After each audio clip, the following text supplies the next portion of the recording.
All right, guys, welcome back. Episode 16 of the podcast. I have a very special guest with me today for this football exclusive soccer episode that we'll be releasing right before the World Cup, so just in time. Exciting. Yeah.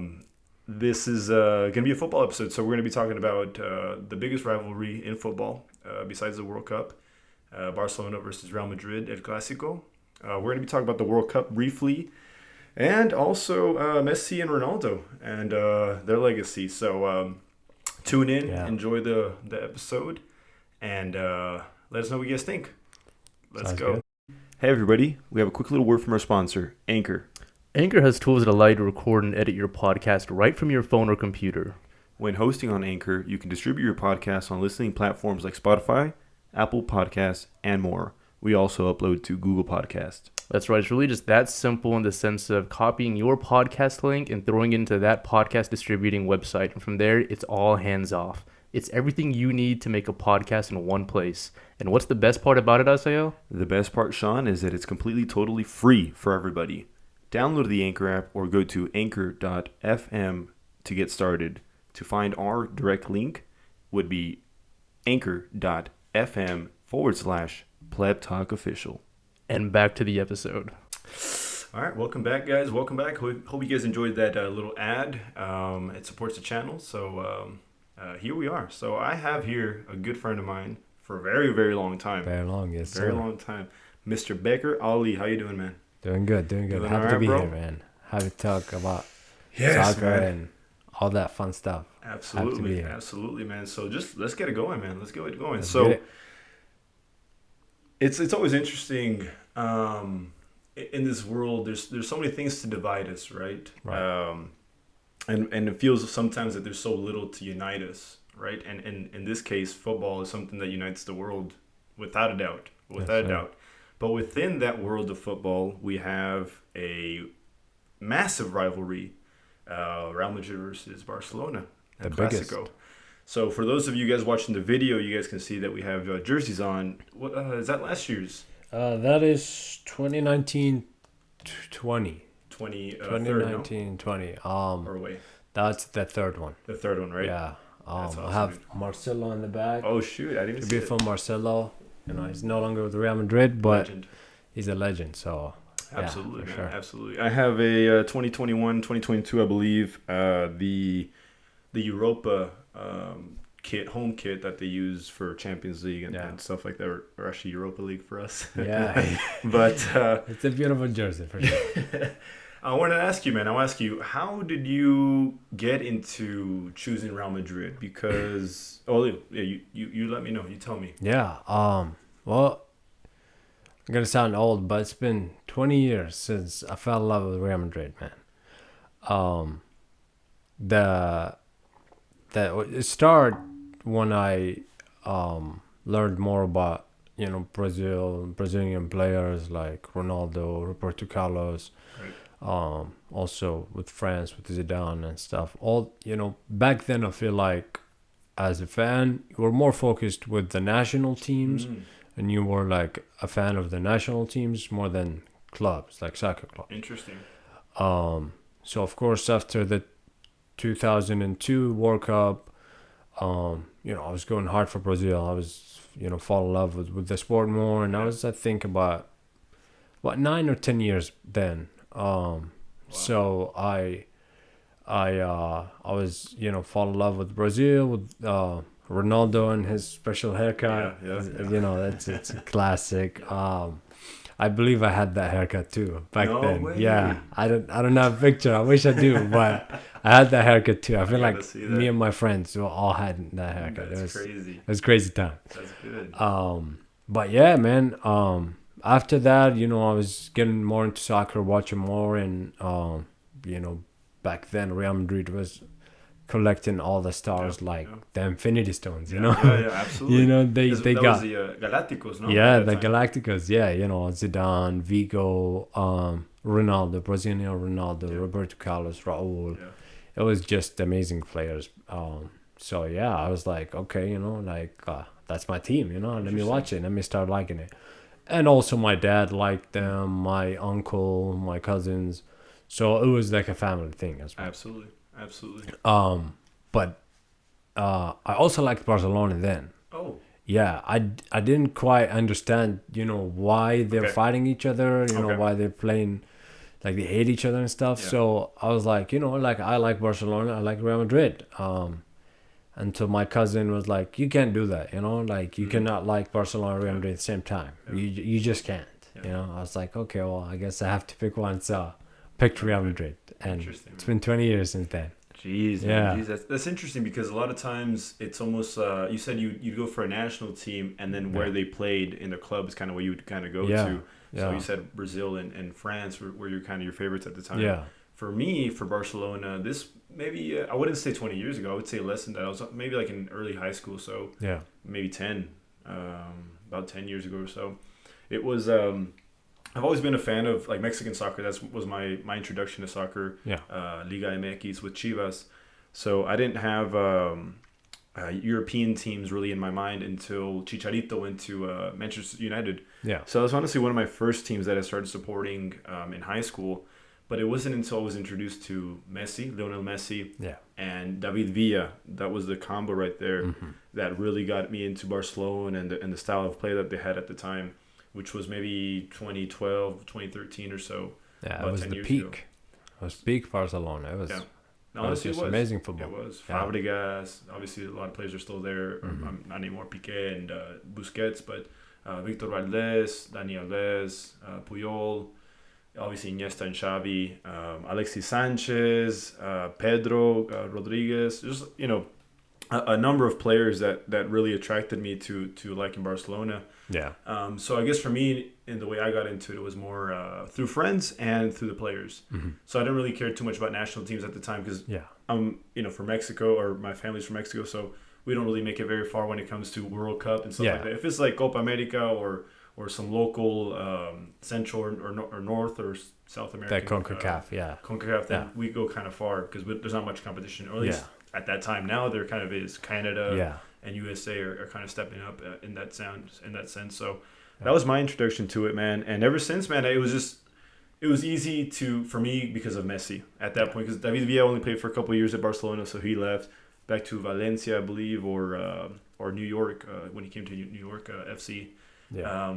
So I was just holding on to Messi for the longest time, and he played another maybe 8-10 years after I was introduced to Barcelona. So it was just easy for me to just hold on to that. Yeah. And before we go into star players like that, man, I got to talk about the rivalry, because as for us, you and I, we kind of know very familiar the Ronaldo, Messi, Barcelona, Real Madrid rivalry. Yeah. But this goes way before them. Way Way back. before them. We're talking maybe almost 100 years now. Yeah. Of players that were transferred to these clubs or that were grown and shaped by these clubs. Di Stefano for Real Madrid, Barcelona, Cruyff, even before that, I'm sure. But here's Cruyff, Ronaldo, Brazilian, that went to both teams. Yeah. Luis Figo, that was a really crazy transfer. Did you see the Netflix special? You I saw haven't that? seen it. Oh, you haven't? I haven't seen it. But I recommend mean, the story is very you know. famous. Very, like, read about it like 100 times, But I Absolutely. want to see it for sure. That I recommend it's it. very special. I Yeah. recommend it. Yeah. But despite having this rivalry, and how far would you think it goes? Where do you draw the line? Because you hate Barcelona and you want them to lose every game that they play. For sure. And I feel the same way about Real Madrid, right? 100%. But it all ends at the pitch, right? At the 90th minute, it ends. It doesn't go anywhere else. And I feel like that's a safe and healthy rivalry, right? Because, like I mentioned earlier, in a world of so much hate, it could be politics, right? It could be anything. It could be religion. It could be stuff that you can hold on to, and that you despise another person because of that thing that they like. Yeah. And at least for us, and I know, like I said, I've known you for a very long time, and you're still my friend, despite liking Real Madrid, right? Yeah. Or preferring Real Madrid. And it ends at ends at the jersey, right? It doesn't. Yeah. We don't go anywhere with it. And I don't know. This is kind of like a message I want to give out to people, where like you kind of have to find that middle ground where you can't take things home, man. Yeah. Because despite of this rivalry being over 100 years, we love football and football is our life, but it's not that serious, right? For sure. And kind of just wanted to elaborate on that, just making sure that people understand that, because I mean, I'm sure there's what they call them, ultras, right? There's like super fans that, you know, have tattoos and stuff like that, and they go serious. They're banned. They're banned now from the Real Madrid stadium, and I'm sure from Barcelona too. Really? They're not allowed anymore. So, we're talking about like the crazy, the hooligans fans. You know, what are ultras, man? If you mind telling the people listening. So, as fans, there are fans that are, you know, they love football, they love to watch soccer, and they love to just support the team. Yeah. They still, you know, hate Barcelona, Real Madrid, whatever. But like you said, it ends on in the game. When the 90 minutes finished, that's it. You know, like, on the other hand, there's fans that are like, okay, this is like a cult to us. You know, we're gonna defend it. We're gonna fight for it. This is like our religion. Yes. So, those fans are really dangerous. And you see them everywhere. You see them everywhere. Any team. Any country, any team. Real Madrid and Barcelona, of course, has those. Yeah. And back in early 2000, they were banned from Real Madrid because it gotten bad. A lot of people were injured. Yeah. I believe they attacked and killed a lot, like some fans from. I'm not sure what team it was, but it was a Champions League. Really? Yeah, it was a Champions League game, and it was banned. So since then, Real Madrid banned them completely. Yeah. And whoever from them wants to come, they have to basically disassociate themselves with that specific, you know, ultrasar. So yeah, since then it's been good for Real Madrid. And sometimes fans and like Real Madrid fans criticize Real Madrid for having fans that are not very like loud and like scary, you know, to be around, and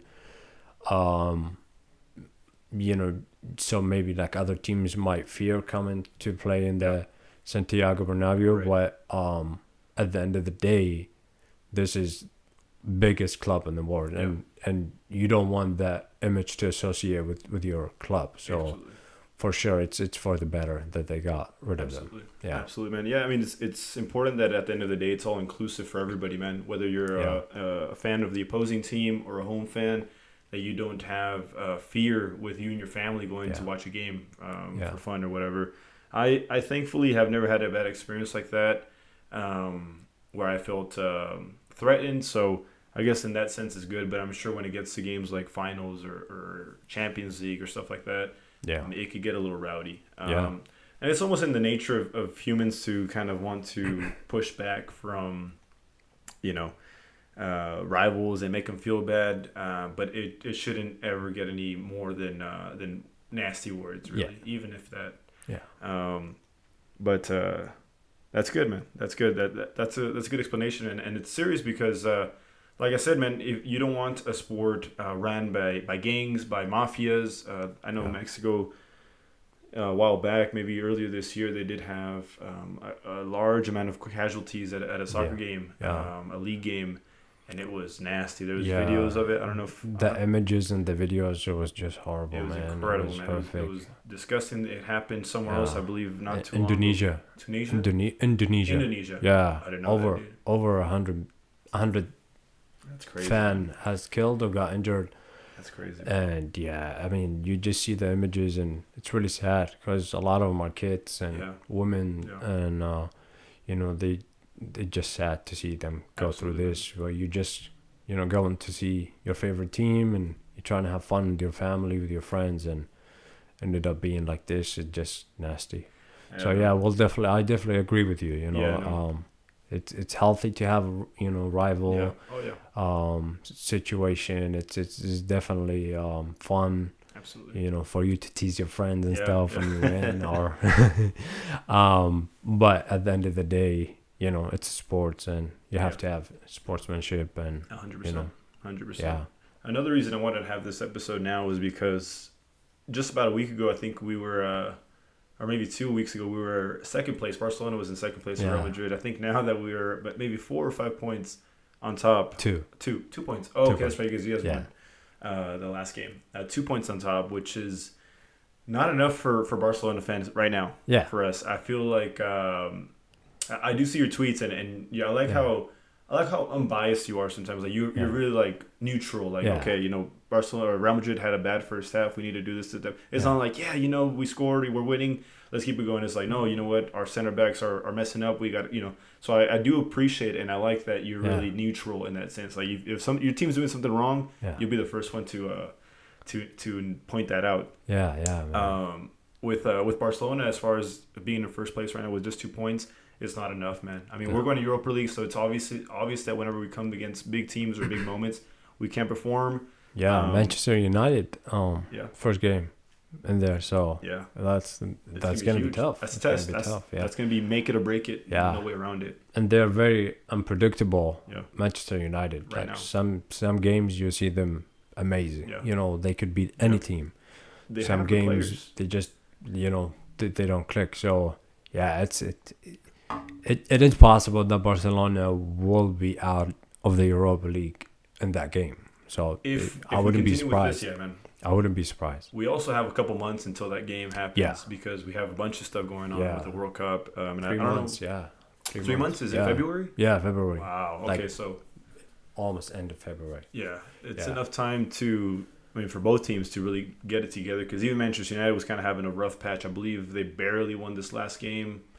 Yeah. Or like I said, 1-0. they're unpredictable, man. Like, they beat Liverpool, they beat, big teams, and then they lose against small teams. So, you just don't know with that team. So, that's why I wouldn't be surprised if against Barcelona, they just turn up. Yeah. But, I hope not, but it is a possibility.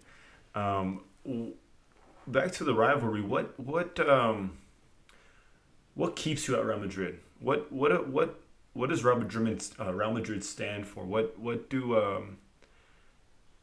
is so attractive about them for you at this point, and what keeps you there, man? I'll let you. Real Madrid, and it's the only team, honestly, that you could say that about them. It's the history and the present is the same for them. So we don't just say, oh, okay, we won like 5 Champions League by 30 years ago, and now we're just not good, or like right now we're doing great, we won like 2-3 Champions League, and then but back then you don't even see us on the the finals or the winner list or any of that. So I guess the prestige of that team is always there. It's a constant. Any decade you look, they won something major. Also, the way they just carry themselves around all the competitions, you just feel their presence. Oh, 100%. Yeah, like when you heard that name, you're just like, okay, it's a big club. Like you get scared. Yep. Like, and I'm a fan, but I could only imagine. Like, I have a lot of friends that are other teams, and if we draw them in Champions League or the league, it just they just know they could lose. Yeah. They could lose easily. So that is something that I'm proud of. To be a Real Madrid fan is the prestige, the history, and also the drive for always wanting to win. Yeah. Doesn't matter how many Champions League we won. Doesn't matter how many leagues we won. We always want to get better. We always want to win more. And I feel like you don't see that in other teams. Like some teams, they win Champions League one time. It's for the next 10 years. They don't even care, man. Like they lose. They don't even make it Champions League anymore. Like they don't care. The fans are happy. They want it, Not with Real Madrid. Next season, if you don't win anything, you're out. Yeah. Okay. Next person comes in. Yeah. It's almost like success is the minimum, right? Yeah. There's the minimum standard with Real Madrid. Yeah. And I can see that 100%, man. I always do feel like that, whether it's the president, the coach, and the players, there's always that spark that Real Madrid never misses to have, that that they will put the best foot forward every game, no matter what it is. Like Copa del Rey, it could be Champions League, it could be League, even a friendly. You know that you're playing the top of the line. There's no B team with Real Madrid. I feel like I've never seen them like, they don't have to play that well. They're always just constantly pa pa pa pa. Yeah. I don't think I've ever seen Real Madrid play live actually, but I just feel as a Barcelona fan of being a rival of you guys of the team, going against finals in Copa del Rey, which tends to be more often than not, or Clásicos, even if you guys are way off in the league or in the top of the table or weren't off in the table, like I know that's a big game. No matter what it is, because it's decisive. It's morale too. Real Madrid wins, Barcelona's morale might crumble. We might doubt ourselves, right? And it's just downhill from that, or vice versa. Yeah. As for me, man, for Barcelona, I think it's also, and I don't want to get too political, but also how it's the Catalonia, right? Their own little province, their own little country within Spain. And I feel like that pride that comes from this is ours, this is our team, this is the city's team. Yeah. And they almost kind of want to represent the people, and it goes kind of hand in hand with the fan base. I feel that's why it's not the same, because every country has rivals, right? Oh yeah. You got Manchester United, Manchester City, or United, Liverpool, or you got Juventus, Inter Milan. But with the Clásico, with Real Madrid and Barcelona, it's just much bigger than just soccer. You know, it's political. It's geography. It's historic. History. It's like you said, it just pride of the people. That's why it's so much bigger than just a soccer game. 100%. It's definitely much bigger. You gotta understand that part first to understand why this game specifically is the biggest between like two clubs. Right. So yeah, that's definitely something. Yeah, because people have to know. I mean, because Madrid is the capital of Spain. Yeah. And then Barcelona, I don't know if it's the capital or not, but it is obviously the biggest city in Catalonia. Yeah.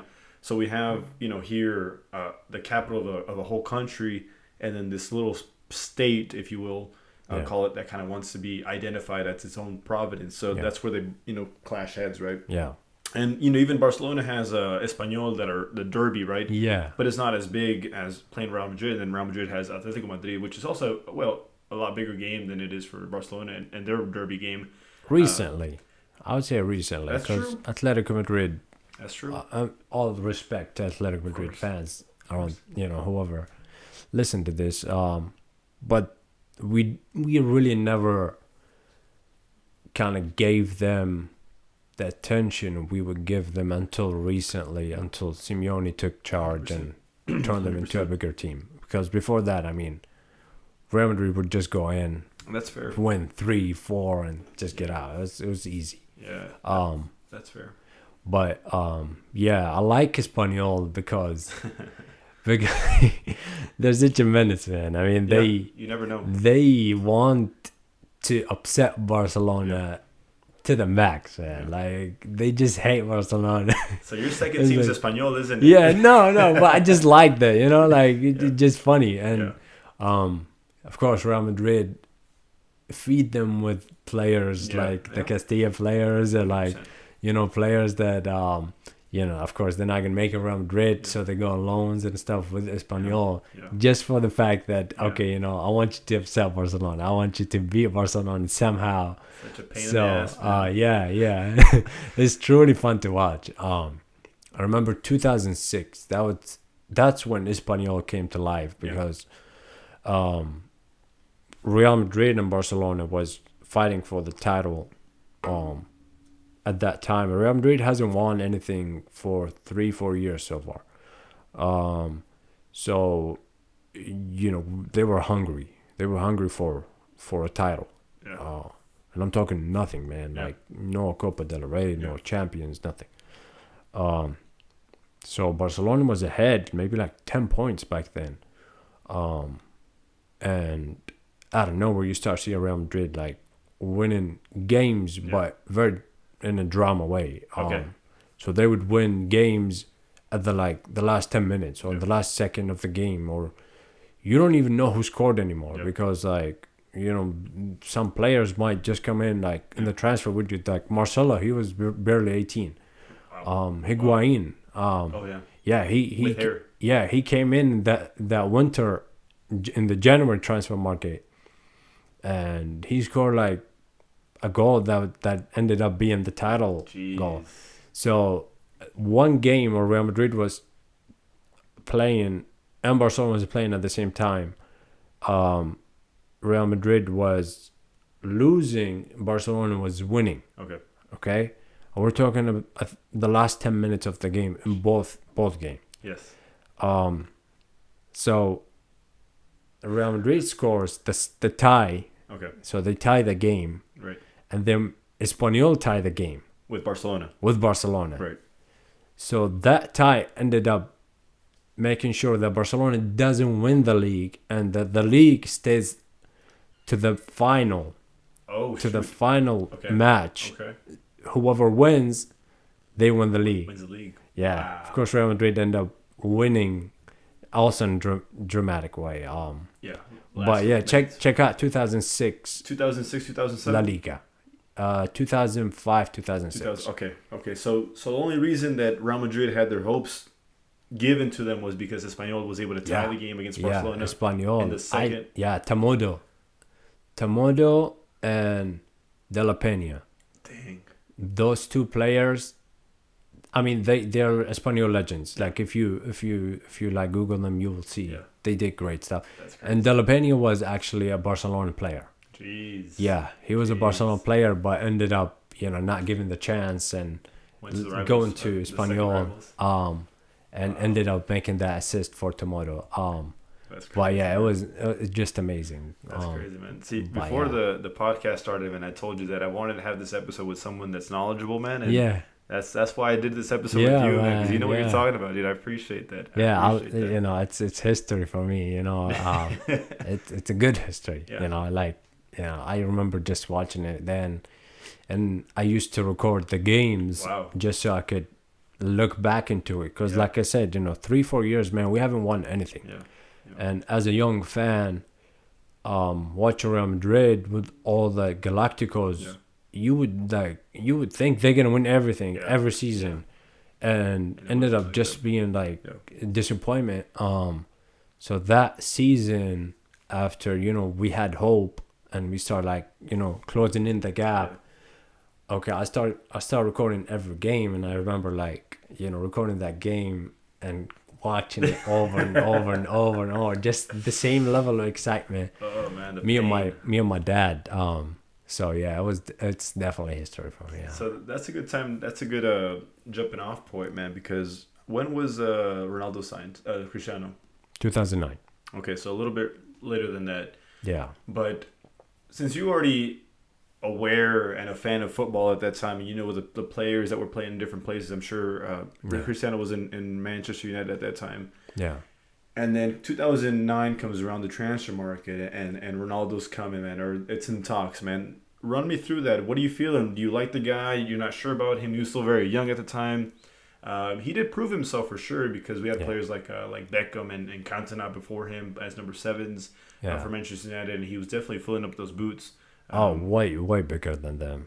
He was destined even then to you be. thought so. Yeah.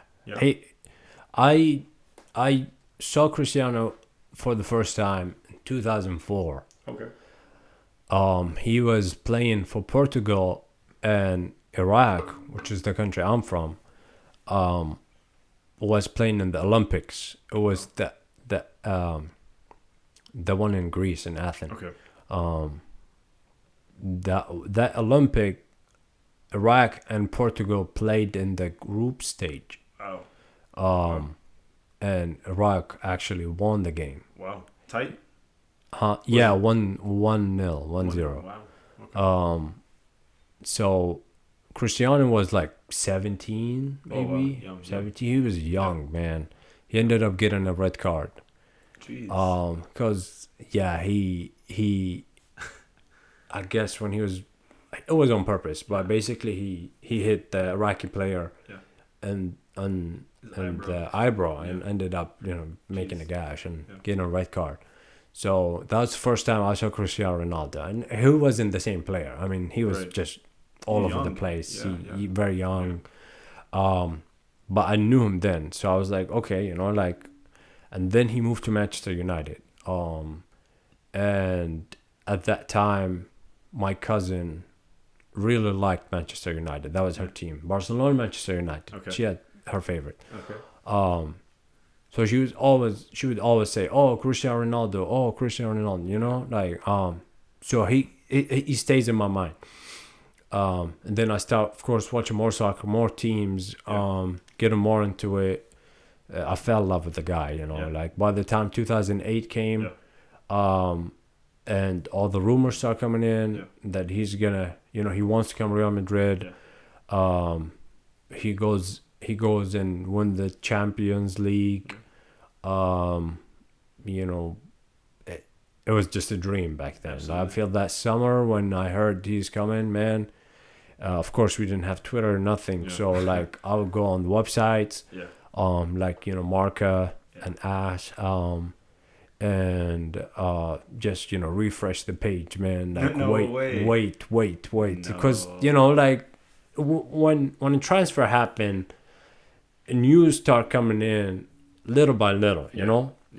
so you start. It's very exciting build up to the eventually the transfer, because like, okay, well, Real Madrid are in negotiation. Real Madrid and Manchester United, trying to agree on Numbers. something. Yeah. Manchester United rejects the first bid. Yeah. Real Madrid offer a second bid, and just a suspense. Right. So you're watching there, refreshing every single day, trying to read the news, trying to like see what's going on. And eventually, when the transfer happened, man, it was just amazing. Massive. Just amazing. Massive. Who was your striker before? Oh, where was he playing at that time? Was it left wing or was it striker? Who was the left wing? Who was playing in that position for Real Madrid before him? So Raul was still there. Ah, that's right. Raul was still there. We also had Ruud van Nistelrooy. Oof. He's amazing. I mean, he was just something else. But yeah, those two were the strikers back then. They were though at the end of their career, so they were ready On the to way out. leave. Yeah. So Real Madrid needed somebody new for sure. Someone young. But he didn't come in as a striker. He Okay. came in as a left wing. Right? Yeah. The striker that we signed that summer was Benzema. That's crazy. So in one summer, Real Madrid signed Benzema, Cristiano Ronaldo, and Kaká. Wow. That's right. Kaká from AC Milan. Kaká, man. I mean, it was. I mean, if you think about it, that's crazy. the best transfer market Especially you now. could think of. Because Especially now, because like Benzema's- Kaká won Ballon d'Or. Yeah. Benzema won Ballon d'Or. Yeah. Cristiano Ronaldo has 5. Yeah. 5 or 6. I don't remember. 5, I think. 5, yeah. 5. So to be able to sign 7 Ballon d'Or players in one transfer market, you just gotta. That's massive. It's insane. That's It's massive. insane. Now, Yeah. I don't think it could ever happen again. no, Anyway, absolutely not. Absolutely not. With how many teams we have right now that they could just buy any players Yeah. with the money they got, it's just difficult. But back then it was a perfect opportunity. That's crazy. Yeah. Really quick on Benzema. What do you think of Benzema? Because the Benzema of that time Yeah. and maybe like even 5 years later was not the Benzema that we have now. Yeah, no, absolutely. Benzema was a player that I would say he was a player that had things that he liked more than soccer back then Okay. than now. Okay. He matured. Yeah. And I feel like that's the reason why we're seeing different Benzema now than before. Yeah. And if you follow Benzema early in his career, he had a lot of issues. Yeah. Of course the sex tape with his teammate Yeah. Valbuena, Yeah. and the other issues, man. He always had family issues. He had a lot of friends that was always like, his hood friends, basically. In bad places in their Yeah, time. yeah. Like it was his friends, of course. He's not from a good area in France, in Lyon, and of course they grew up. He grew up with them. He just couldn't disassociate himself 100%, in that time. And that happens for a lot of footballers. Yeah, actually. yeah, especially footballers from Brazil, and Argentina, France. and France. Yeah, you'll see that a lot. But with the exit of Cristiano Ronaldo, out of nowhere he started becoming okay. Now we only have Benzema. Yeah. So I guess he realized that this is his time now to prove himself. If not, then he will never be able to prove himself anymore. 100%. And 100%. He stepped up to that chance and definitely took advantage of it. He did it well. I remember whenever I would play FIFA back, maybe it was 2014 or something like that. Over before that, back when Higuain was playing, I would always choose Higuain as a striker over Benzema. All of us. So I was like, no, Benzema, that guy, Karim, he's not too good. I prefer Higuain. Yeah, and how the tables have turned now, right? Unfortunately, I'm sure Higuain is proud of his career and he did great. Yeah. But Benzema's on a different level, and they're probably about the same age as well. I'm not sure. Yeah. Because they were both playing at the same time, and that's what's amazing about it is that for a player to be able to turn his career around in his 30s, it's crazy. It's just crazy to me. It's rare. Yeah. It's rare. Yeah, because you would think, and mostly all players, I never seen a player that turns his career around in his 30s. All players usually do it in their early 20s, and then almost before 30. What do you think about Modric? Modric always was good. Yeah. Throughout his career, he was the same player now as back then. Okay. That's like fair. If you see him at Tottenham and same player, man, he was just crazy good. That's fair. And then of course moved to Real Madrid. First year he was having a hard time, but after that he just exploded. Captain every year. Yeah. So but Benzema, man, when he hit 30, he just became a monster. Yeah, no, I'm glad it happened in Real Madrid because I know that he wasn't playing for the France or the national team for a while. I think that helped. You think that helped? I think that helped. Yeah. Because soccer players now, they deal with a lot of games and a lot of pressure from the games, and it's just sometimes the older you get, you can't do it anymore, man. You just can't do it anymore. Yeah. And you see that all over the place. Like some games, the same players, you would think, oh my God, this guy is incredible. Yeah. Some games, just after so many, games, they're just tired, man. They don't show up. So Benzema had that gap where he didn't play for the national team, so he would rest that period. Yeah. And that rest played a huge part 100%. In his career 100%. At the end, because if you see him now, where he went back to play for France, he has not been the same as last year. 100%. Yeah, his fitness level has gone down. Yeah. More injuries. He started having more injuries. He only played like 25% of the games of Real Madrid this year. Really? Are you talking about when he was winning the Euro, or was he playing for France? Well, just for the build-up for the World Cup. Oh, okay, the friendlies. Yeah, okay. So, I mean, the Nation League, the qualifiers, the Nation Leagues that they played. So you could definitely see his fitness level have not been the same where he was resting.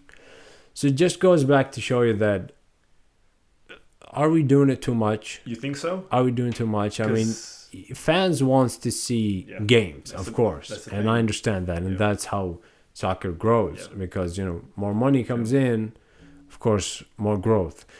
But at the end of the day, we have to remember these are players. They're human, They're humans, exactly. So when do we draw the line? When do we say, okay, let's cancel some of these tournaments or like change the way they are set up, so we could see the best quality of soccer at that specific time, and instead of just doing it and basically like the World Cup right now, and I'm sure we'll talk about it in just a little bit. But the World Cup this year, a lot of players since the beginning of this season, all we hear is like, okay, you know, these players are worried that they might miss the World Cup, so they're not gonna play like right. you know, they always play. So so it's just, you know, And it's stuff for to think injuries about. too. Injuries, because that I know that I don't know, for some reason I feel like, and like you said, we'll talk about it in a little bit, but I feel like for the last maybe month or two, injuries have been popping out everywhere, man. Yeah. Everywhere, and big players. You know, we had Madison for England just this last weekend for Leicester City. Yeah. Pick up an injury. Heung-min Son as well. Sadio Mane. I mean, for Senegal. Pogba's not gonna play. Yeah, and it's big Conte. players. Yeah, Conte, both World Cup winners for last last World Cup, yeah. and there's still Conte still, I'd say, in a good time in his career. Pogba is a little iffy. He's always been an iffy player as well. Very inconsistent. inconsistent. Yeah, like I feel like he likes to play when he wants to. Yeah. You know, like he has a lot of quality. Yeah. Oh, 100%. Great player. 100%. But it's always mental for him. Yeah. Like you have to prep him. Like if there's one thing that's bothering him, he's not gonna play Yeah. good. If like the smallest thing could bother him, Yeah. and he's not gonna play good. Yeah. And So it's dangerous with these type of players because, you know, like you pay so much for them and Yes, a you lot of expect weight. so much from them Yeah. as superstars. But I mean, he also had that whole brother thing where he was like witchcraft yeah. or something, or they were breaking him. And, yeah, that was a weird story. I didn't really kind of get the whole idea of it, and That was all over the place. I just didn't understand it, but And then- that's also something that can weigh on your mind. So maybe the World Cup maybe is a good idea that he's not going, and give Yeah. a chance to Kamavinga, to Chouameni. Yeah, I would say Fekir. so. I don't know Yeah. if Fekir's not going. Yeah. But players like that. So definitely France looking more inexperienced. That might be the only issue with them this season. This year, I mean, Yeah. for the midfield.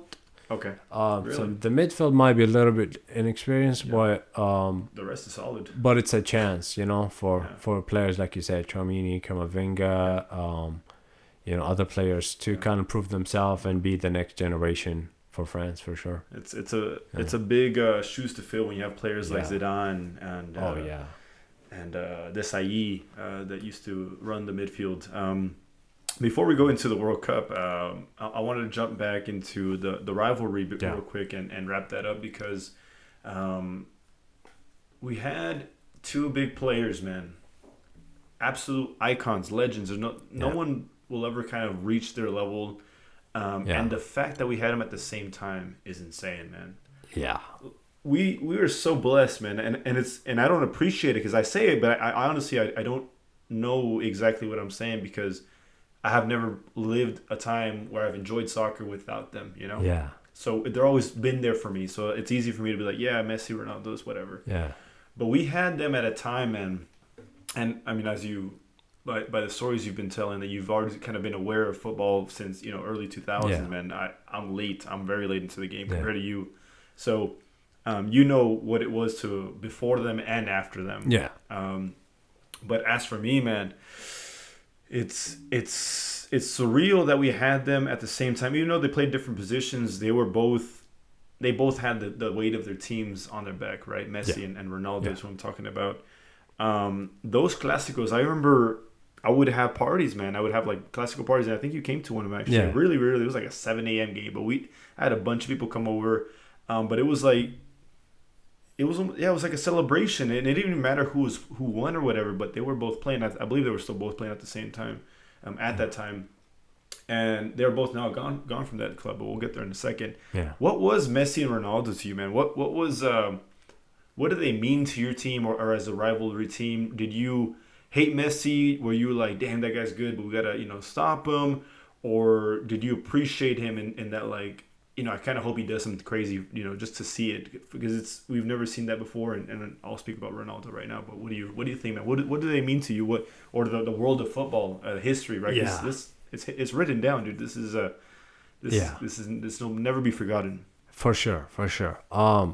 It was definitely a factor in growing the popularity of Real Madrid versus Barcelona and the El Clásico. Yep. I mean, you got Ronaldo, which is the most famous soccer player right now in the world, with his social media followings and stuff. Yes.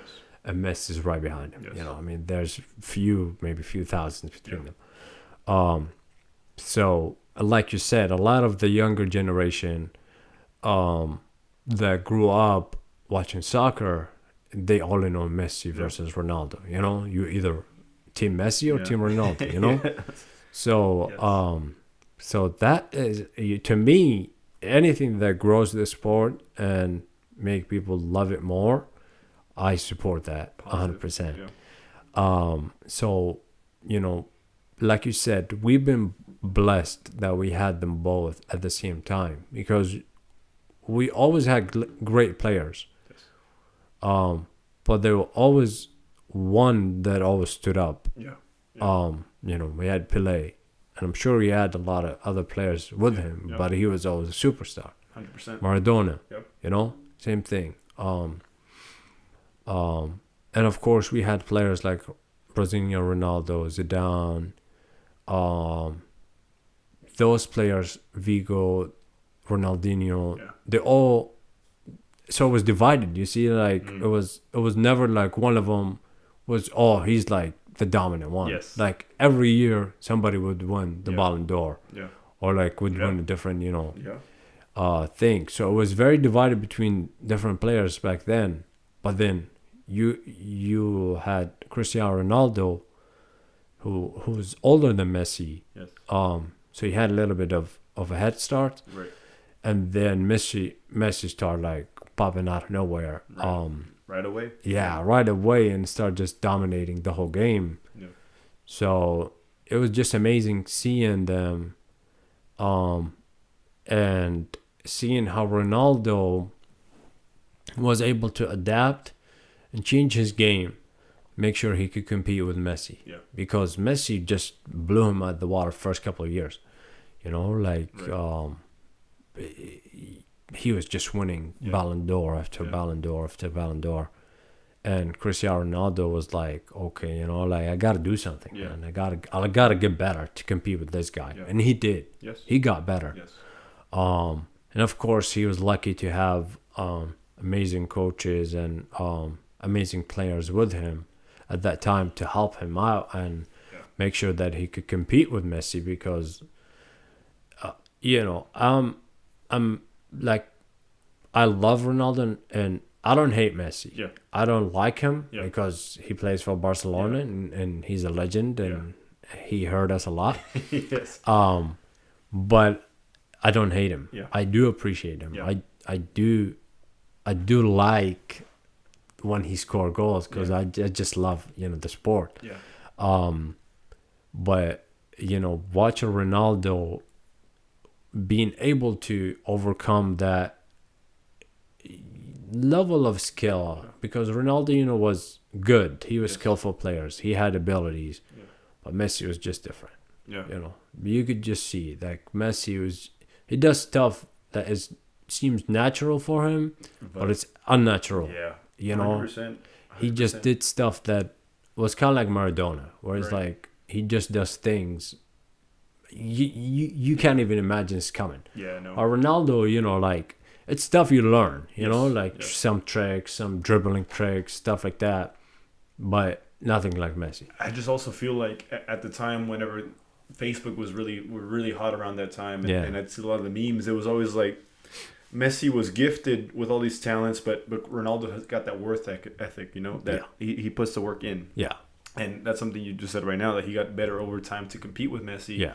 And that's what I admire, man, because it's also, you could give up, because I play for Real Madrid, I'm a starter for Portugal, so I'm already set. But he saw that opportunity, like, hey, you know what? If I put the work in, I can do that as well. Yeah, and he did. He did very, for sure. very much did. 5 Ballon d'Ors is nothing shy of excellence, man. Yeah. That's incredible. Yeah, and I'll say, you said Ronaldo was surrounded around great players to help him out, but I'd say Messi was as well, man, because we had prime Iniesta and Xavi.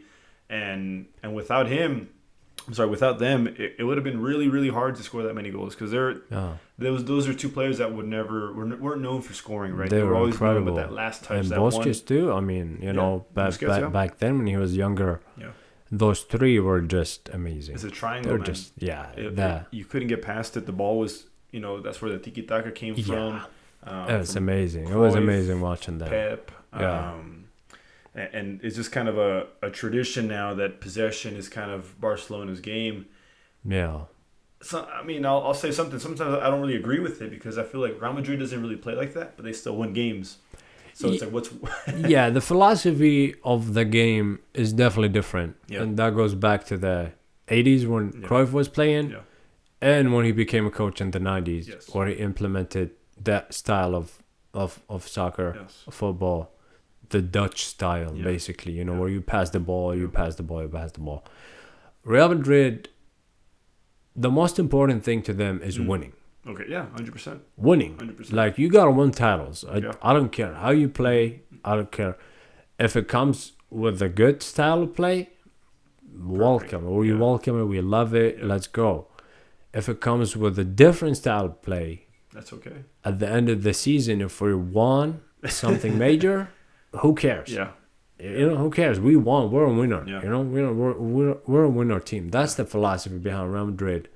While in Barcelona, yes, you want one title. You do, for sure. But if you don't play a certain way, that might cause problems. Yeah. And we saw that happening with a lot of coaches after Pep Guardiola, where they had, they tried to implement that style. They tried to play the tiki-taka, but they're just not Pep Guardiola. It wasn't working, man.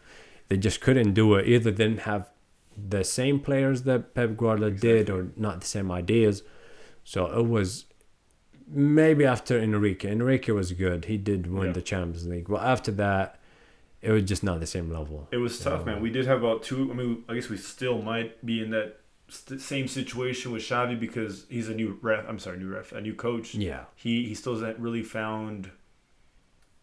I mean, just me being honest, I don't feel like he's found that sweet spot yet. He's still kind of working with old players. He's inexperienced. You could see that he doesn't have experience. Yeah. Especially when you watch the big games. Yeah. It's obvious. Yeah. It's obvious that he still lack a lot of things to learn. Yeah. And that happens. 100%. Bringing a coach from Qatar, that's the only experience he had. He's still very young. Didn't really become like an assistant coach to somebody big, like how Zidane was assistant coach for Ancelotti. Or Mourinho, he was assistant coach for a lot of coaches back in the 90s. So you just feel like he's inexperienced. That might come with time if Barcelona has the patience, but I feel like it's running thin now because the Europa League is tough, honestly, because we're also in a very tight budget where we need money. Yeah. We bought a lot of big players this last transfer market, big names, as you know, and we don't have the time to be waiting for Xavi to come in his prime because we owe a lot of money, right? We had some players right now that weren't even being paid, like Piqué, I believe Busquets as well.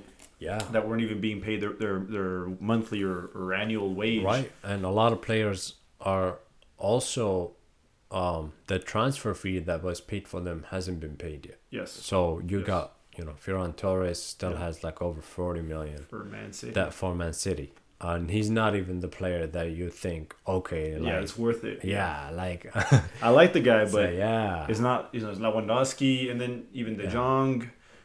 Players like that where we need them to turn up, and sometimes we don't even use Ferran Torres until the last 10 minutes of the game, right? Yeah. He's a super sub for us sometimes, depending on Xavi, but I as a Barcelona fan and being, or as Barcelona fans tend to be so close to the city and close, united with everybody, we want to give Xavi the opportunity to at least prove himself.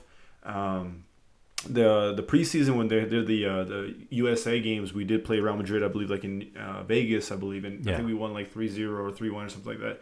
So that really ignited all of us because from the season before we had a terrible season. We went to Europa League, we lost like the first round. I forgot against who we played. We went to second place, which was okay after a tough big first half with the previous coach. Yeah. So we were like, okay, Xavi, let's do it. Now we're also back at that same position. We're like, okay, we're in first place in La Liga, which is great, but it's only 2 points, and we're Europa League, and we're playing Manchester United. So the big test is coming, like you said, in February. Yeah. And I'm excited to see and nervous at the same time. To see what happens. The exit of the Champions League is not in the plan for sure. Like it's a total failure. Because to spend that much money and to sell so much of your assets, you know, Spotify the Barca, or whatever. Yeah, the Camp Nou, they changed the name to Spotify Camp Nou. You know, to spend that much money and to sell that many assets, you expect your team to at least make it to maybe the quarterfinal, minimum quarterfinal. Yeah. You know, just to make some money back. Yeah. Just because, you know, that's the majority of the money that comes from is the Champions League and 100%. the TV rights that comes with that, and you know the ads revenue and all of that. So that's definitely gonna hurt Barcelona. It's I'm pretty sure we're gonna see some numbers in the future that's gonna show how specifically that exit has definitely going to hurt Barcelona financially. Now I'm not scared for Barcelona because Laporta is a good president. You know, when I first started watching Barcelona and Real Madrid, he was the president back then, so I know his abilities of attracting good players, and he always has a good project. And but I feel like this time he needs more patience.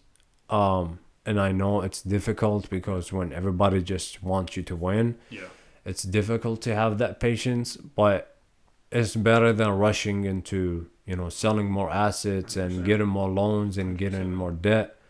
Because the next thing that's going to happen if it doesn't work out is selling Barcelona to investors. And you don't want that. That's not what the team club stands for. I mean, they take a pride in them being a people team. Because there's only 3 teams left that are like that in Spain, which is Real Madrid, Barcelona, and I believe Atletico Bilbao. Okay, I didn't know that one. So those 3 teams, you know, has members, and the members, of course, vote, and Exactly. they vote on budget, they vote on you know, presidents and rules things and like that. And stuff like So you know, they are people clubs. They're, you know, the people anybody could become members. Right now I'm a member of Real Madrid. I have my card, I have my thing. So it's just something to be proud of. You know, you don't have to answer to anybody as a chairman or, you know, like as an owner who wants to decide like, oh yeah, like I'm done with this club, or like I want to sell it or something, you know. So, you know, they're always going to be around. But that's the danger of playing with so much debt and so much, like, you know, having no patience when it comes to that. That's going to be the next thing, and you don't want that. And that's kind of one of the reasons Messi left too. They couldn't afford him at the time. They were going through the presidency change for Laporta, and the last guy was what was his name? Berbatov, or not Berbatov, Bartomeu was the last president, and his stuff was just going crazy. He wasn't really agreeing with a lot of the players. Messi was not a big fan of him. So, you know, apparently it was like Laporta was like, if I stay in here, Messi stays as well, something like that. It didn't work out. He was like, he's gonna, you know, that was one of his promises, is that he's gonna keep Messi in the club. And for us to find out that it was just, I promise that he's not gonna keep. You know? Hopefully, I mean, there's now talks I see on Twitter every once in a while that Messi might come back. I don't think so. What do you think? I don't think so. I think he's gonna come to the MLS. Milan. I'm sorry, Milan. Inter Miami. Yeah. I think so. I just don't see him coming back to Barcelona. You know, the way he got out, where he was told that he's gonna stay. He was hurt. He was told that like they told him, okay, you know, you definitely coming back. We're gonna work a deal with the Spanish Federation. We're gonna make you stay. So he literally went out and was like, "Oh yeah, I'm staying in Barcelona." Yeah. Like, just to find out he come back from the vacation Yeah. and They they're want like, him out. "Okay, you gotta go, man. You can't stay here anymore. We can't afford you." So yeah, that was. I mean, he was hurt. He was hurt. You could see in his face. He was just devastated, and it took him. It took him a while, man, to get over that. I mean, Last season, in I mean, PSG, Messi yeah, was like he was not lost. performing, dude. He was not. lost. He was not. You know, he was lost. He was not the same Messi. You know, No. This season though, he's been amazing. He He's did been turn amazing. up a little bit. He kind of found his foot because also Yeah. PSG's got their own problems, right, with Yeah. with Mbappe Oh yeah, that club and, is and just. power. And Yeah, the that club youth. is. They just. I don't know, man. What do They. you think, man? Do you think it's you think it's I don't want to say frowned upon, but it's a money club? You think it's not a true football loving club where you care about your fans? It's almost just kind of like what's gonna make the most money. What do you think? PSG. PSG, I feel like the ownership just doesn't realize that PSG is not an elite club. Yeah. Yeah. Like, just stay in your lane Yeah. and kind of like work your way to the Yeah, top. yeah. Don't force yourself That's what they did. to be a big club Yeah. now and like trying to compete with all the big clubs that been doing it for 100 years, Yeah, man. Like they've yeah. been building their brand for a while, So and you what do can't just come in and like, okay, yeah, like I'm a big club too. Yeah. Don't mess with me. What do But you think I'm about gonna Man go City ahead. then? Man City project almost was like PSG Yeah. until they learned the lesson. Okay. So if you remember when Manchester City, when the Emirate government Yes. bought Manchester City first, they started buying the big players too. Yes.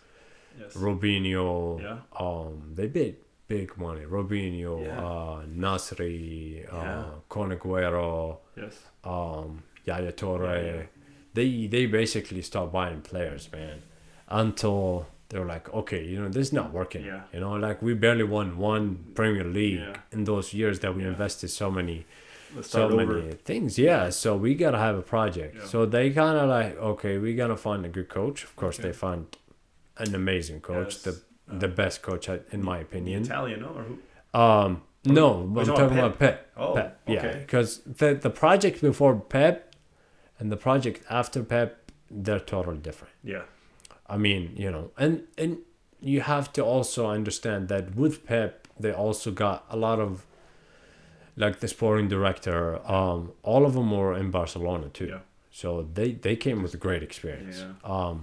So Honestly, yeah. they kind of become the new Barcelona. If you really think about it, Honestly, they have. they are the new Barcelona. They signed the coach, they signed the sporting director, they signed all the thinking, individuals in that club, and they brought them to Manchester City, and they were like, okay, go Let's- ahead, build let's your start team. over. Yeah. You have unlimited financial help, unlike Barcelona. Yeah. You have unlimited money Yeah. here, but go ahead and have a project for us, not just want to sign any player. Yeah. And that's what they did. They start buying players that you don't think they're superstars.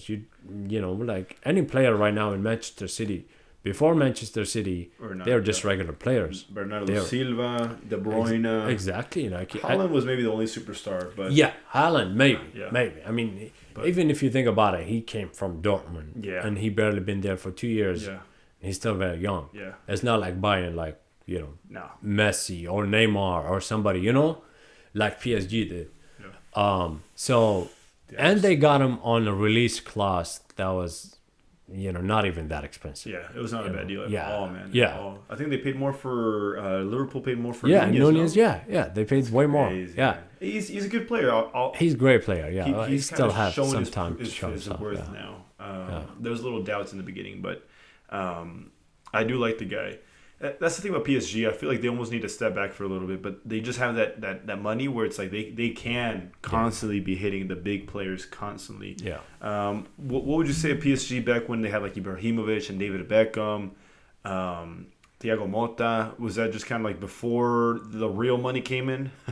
No, that was definitely part of it. Yeah. But that's what they could attract back then, Okay. Yeah. as they were still growing. Yeah. So even back then, when you saw Ibrahimovic moved to PSG, you were like, what? Yeah. What, man? Because where was he What are coming you from? Was doing it from there? You know, Italy? like he was still a big star. He was still gonna be somebody that he was competing with all the top players. When Beckham went, he was gonna retire. Yeah, that was He it. was it was That it was was from literally his Galaxy. end. I So think he went. yeah, it wasn't like a big one, but No. Ibrahimovic definitely Yeah. was a big move, and that's where they started. I guess that's when they kind of got a taste for the blood. They were like, "Oh, okay, we could do this. We could attract The big jerseys, players. the So fans. Yep. let's go ahead and throw so much money on them and see what happens." That's crazy, man. But yeah, I don't respect that club, to be honest with you. I don't think they have what it takes. They're trying to be a team that then it's not them, and everybody could see it. Yeah. Everybody could see through all the glamorous images that comes out of there.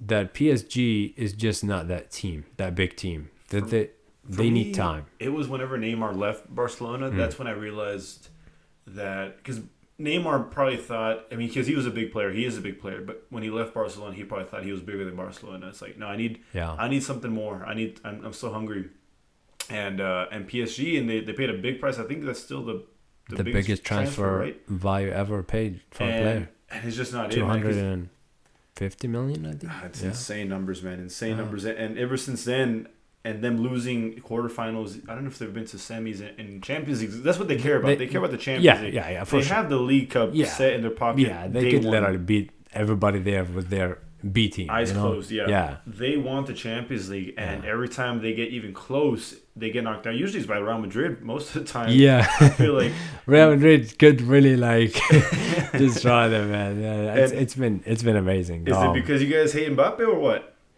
Because I want to say we hate him.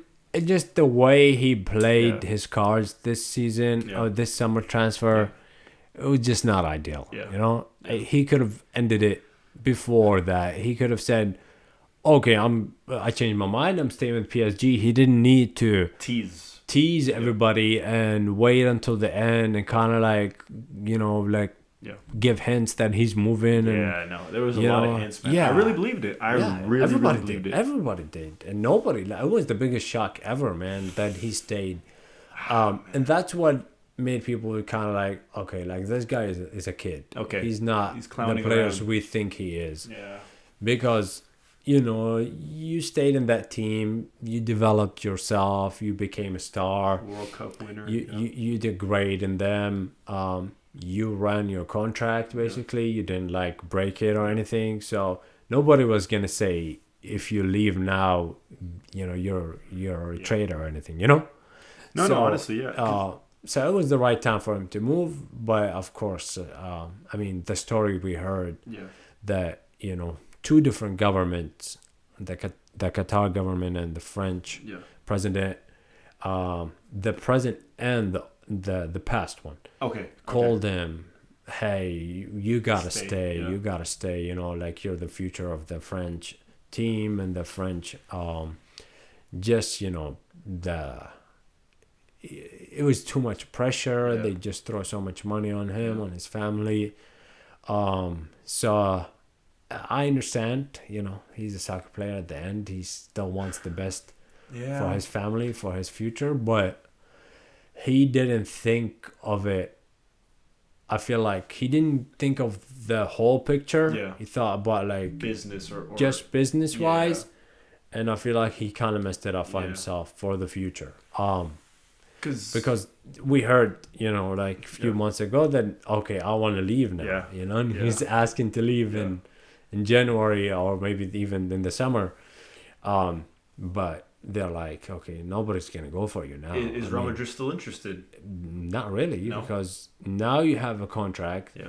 Now PSG is not going to sell you for a good amount because they spend so much money, so they want their money back. So now you got to deal with it yourself. You either have to break your contract or do something because there's no way Real Madrid is going to go for him. And not even pay anywhere near they were offering the last transfer. Because you guys as Real Madrid, you guys are pretty comfortable right now with your players, I'd say. I don't think that you guys have a weak spot. Maybe your white wing with Lucas But then you even have Valverde that goes up there. Yeah. Sometimes 'cause before Vinny was really proving himself and Rodrigo, I was like, okay, maybe Mbappe's got a position there. Yeah. But now I don't think so, man. I think you guys are very comfortable. Yeah, Real Madrid definitely has players that you could say they are a potential Ballon d'Or winners, like Vinicius, like Valverde. Maybe Rodrigo, if he continues to grow like that. And of course, you got the experienced players like Benzema, Modric, Kroos. So the team is the team dynamic.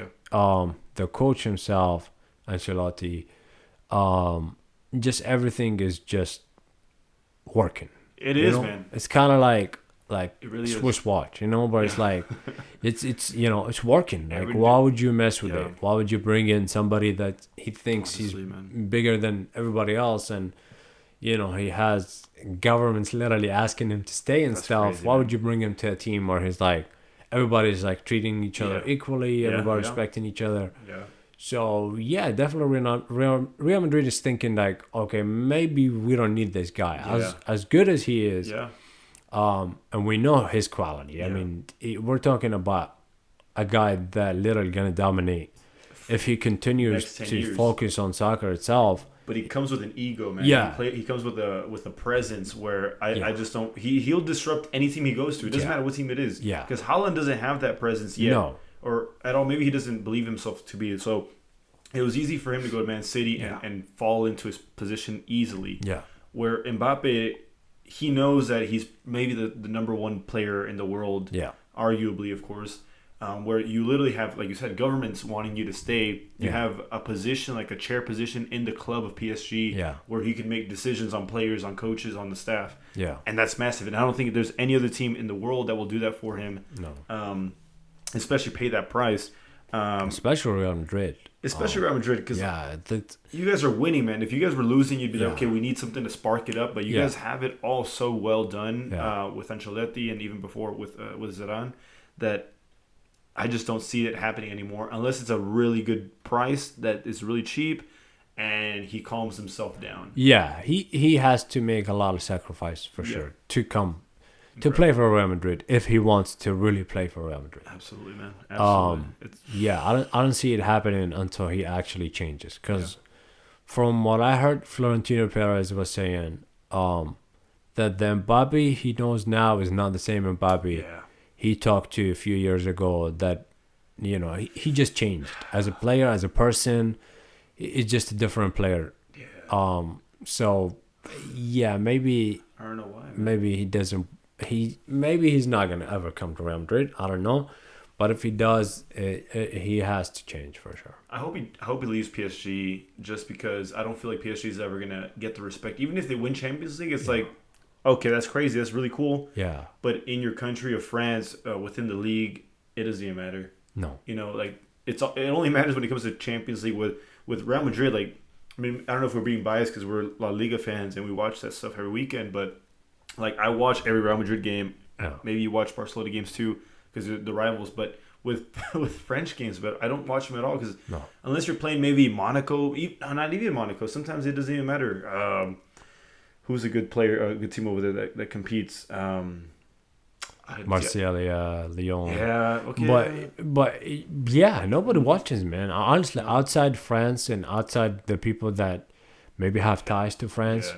Nobody watches that because the games are on the same time as La Liga, around the Premier League, around La Calcio. So, I mean, you got the biggest league competing at the same time, and you're just not going to turn it into a game where they're going to dominate. And even with Messi, even with Neymar, because with Neymar, maybe he wants to be there. I don't know where else Neymar would go. He's also a big player. With Messi, I feel like I would like to see Messi in Italy. I think that'd be an interesting one. Yeah. Like Inter Milan would be interesting. Would be nice. Would be but nice. That's really about it. I was hoping he'd go there before he went to PSG because I didn't really think for the same reason. I remember you. Yeah, you really wanted to go there. Yeah. I didn't think France, and I guess I'm right, and I stand corrected because I don't feel like France has what Messi was looking for of that passion where it's.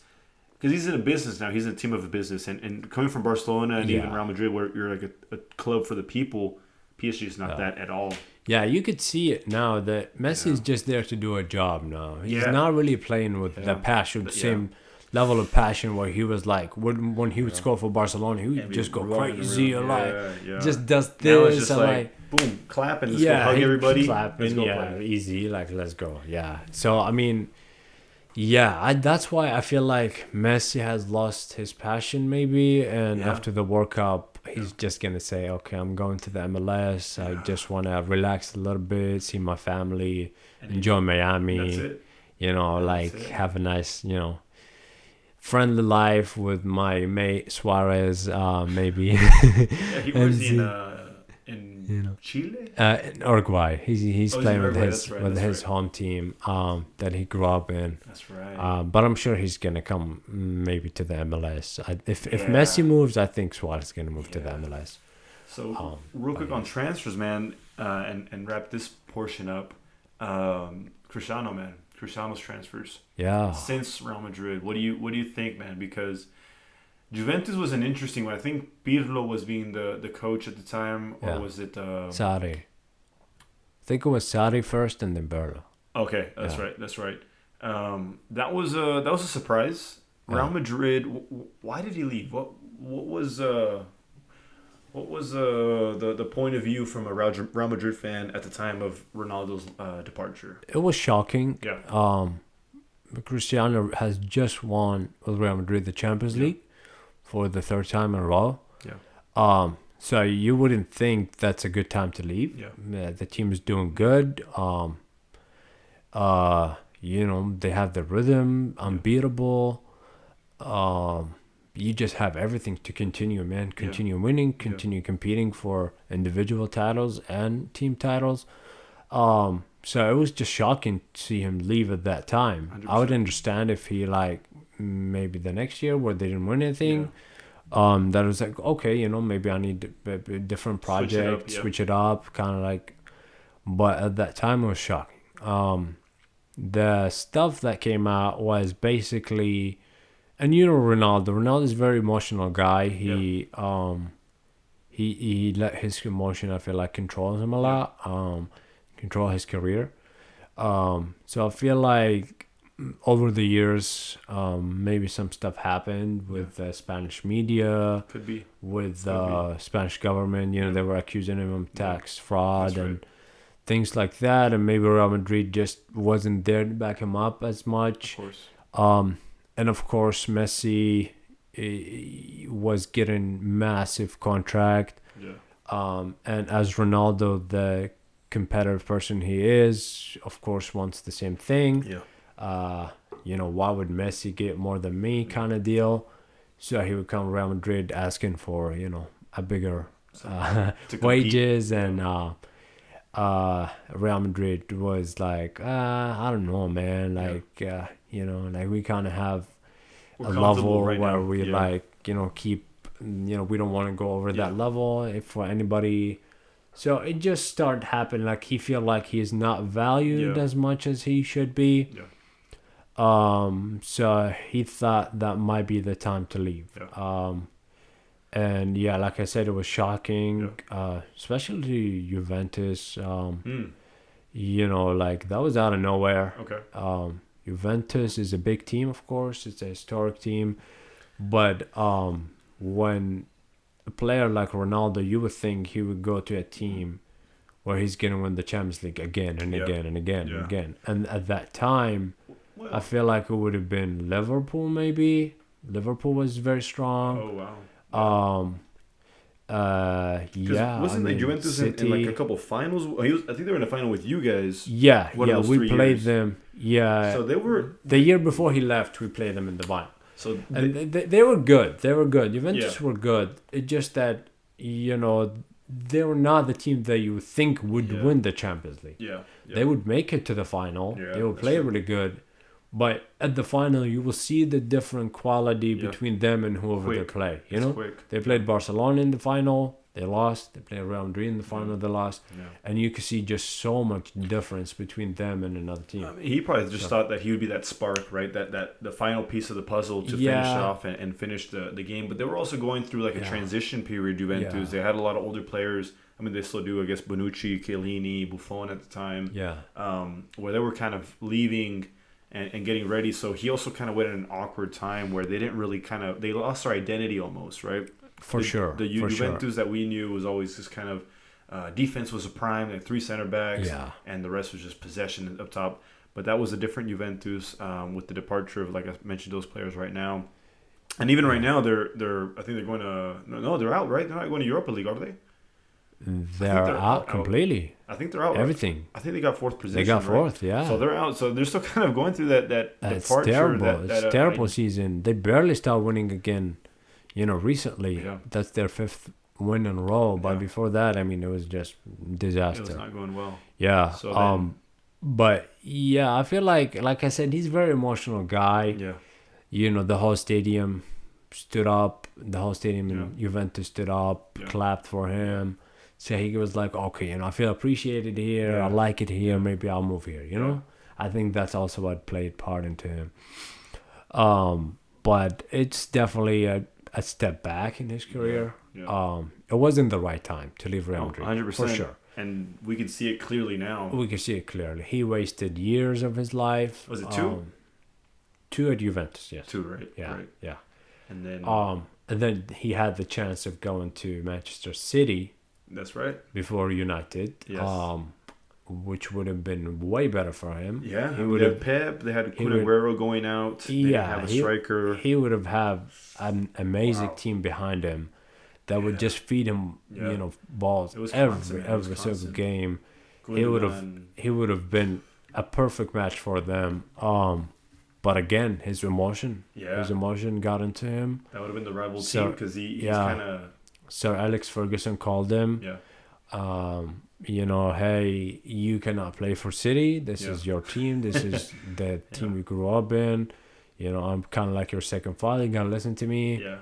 So that emotion part of his life, man, it just made him pick United, and we see it now. I mean, he just came out. I don't know if you saw the interview.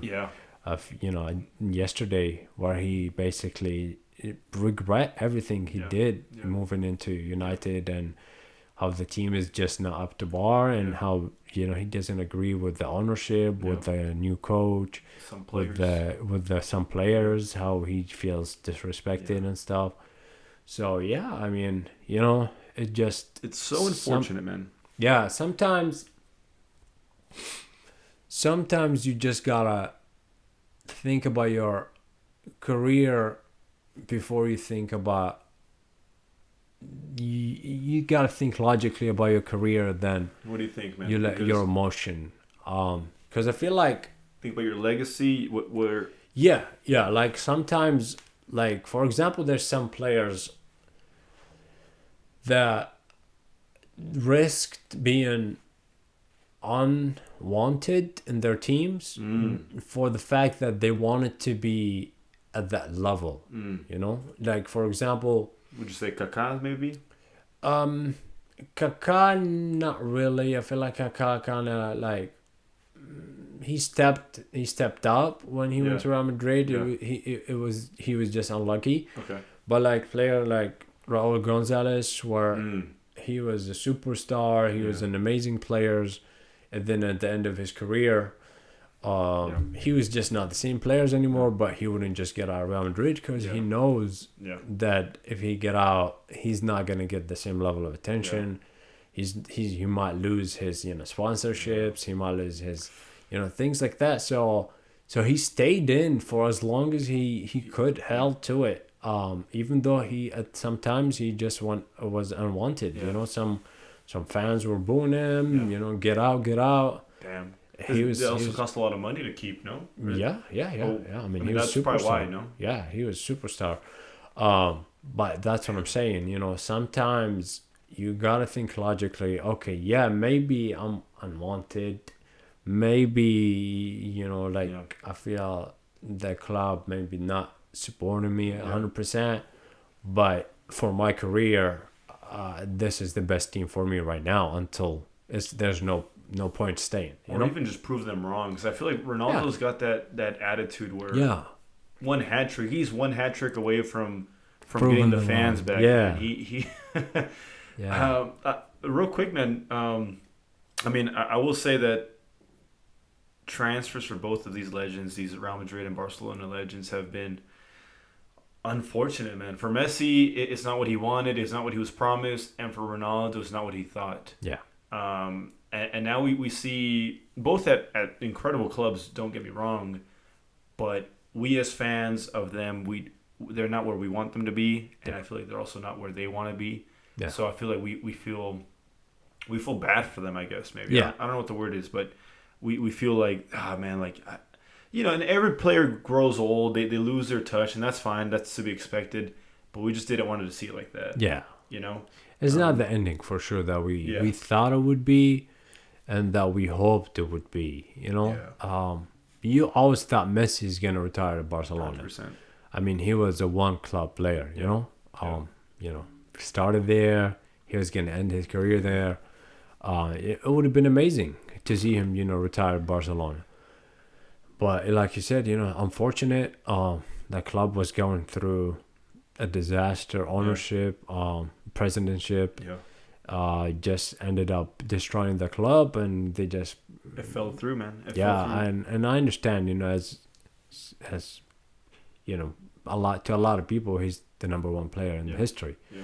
So of course his compensation gotta be up to bar. He gotta get the big money, And that's the thing, man. So, I feel like if I was in Messi shoes or Ronaldo's, like, would I go for the money? Or at that point, it's like, I know I can get good money no matter where I go. Let's just stay and keep this legacy going, man. Because like BK, for example, I'm not saying he's the greatest defender of all time, but he was like, I'll cut my wages because I know that the club's going through some stuff. Yeah. And I'll sacrifice that as long as I'm in the club and I can play every once in a while, which he did. Yeah.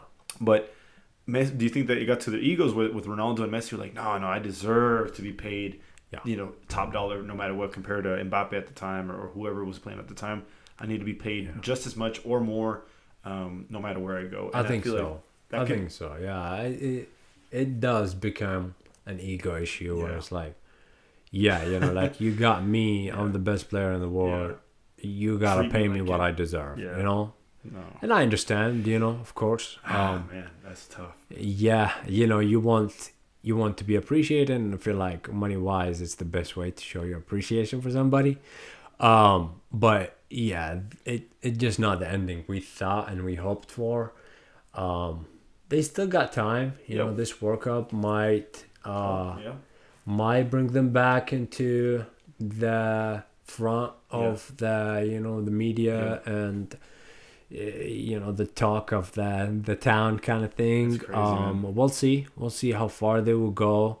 So they are expected to go far, both teams. I feel like semifinal at least for both of them. Really? Yeah, okay. I think so. Okay. I think semifinals. So World Cup, man. Who are you looking at?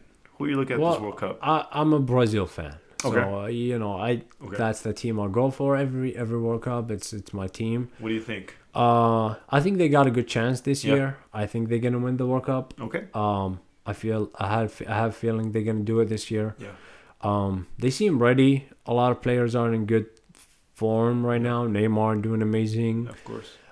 Vinicius Jr. has grown so much and has just become unstoppable. Who's the striker? Gabriel Jesus.